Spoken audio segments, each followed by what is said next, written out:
আমাদের যে ঐক্যমত্য কমিশনের যে আলোচনাগুলো হয়েছে সেই আলোচনার ভিত্তিতে যেই আলোচনাতে কিছু দ্বিমতের সুযোগ ছিল সেই বিষয়গুলো নিয়ে আমরা এখানে একটা প্রস্তাবনা রাখতে যাচ্ছি।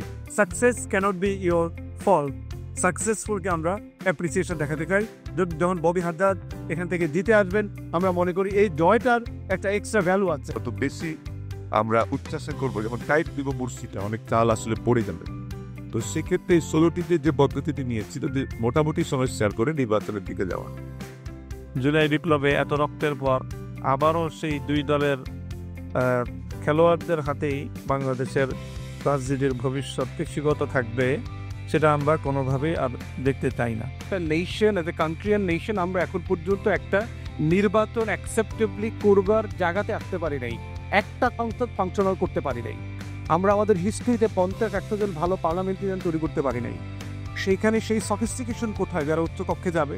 ভোটের ম্যানিপুলেশন অনেক জায়গায় অনেক সোজা, শুধু বাংলাদেশে না, কিন্তু আপনি আমেরিকাও দেখবেন এই ট্রাম্পের নির্বাচনের সময়ও অনেক ধরনের মিথ্যা এআই ভিডিও বানিয়ে ভোটার ম্যানিপুলেশন অনেক হয়েছে, সোশ্যাল মিডিয়ার মাধ্যমে ভোটার ম্যানিপুলেশন অনেক হয়েছে।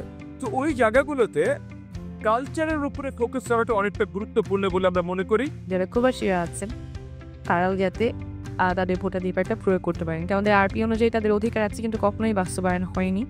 আগামী নির্বাচনে যাতে আমাদের সকল প্রবাসী ভাই বোন দিতে পারে সেই ব্যাপারে কেমন থাকবে। লোয়ার হাউসে যদি আপনার parallel system of electoral system আছে তাহলে আমি মনে করি সেটা যথেষ্ট ফাংশনাল হবে এবং রিপ্রেজেন্টেশনটাও আপনার ওয়াইড রেঞ্জে হবে।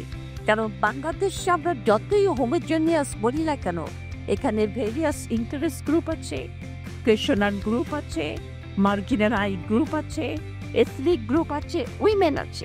মানুষের চেতনার পরিবর্তন না হলে, মানুষ তার ভাবনা এবং সব কিছুর একটা পরিবর্তনের মধ্যে সাইকোলজিক্যাল পরিবর্তন যদি না হয়, আপনি যে কাজই করুন না কেন, যে প্রতিষ্ঠানই করুন না কেন, যে পদ্ধতি অবলম্বন করুক না কেন, সেটা টিকবে না।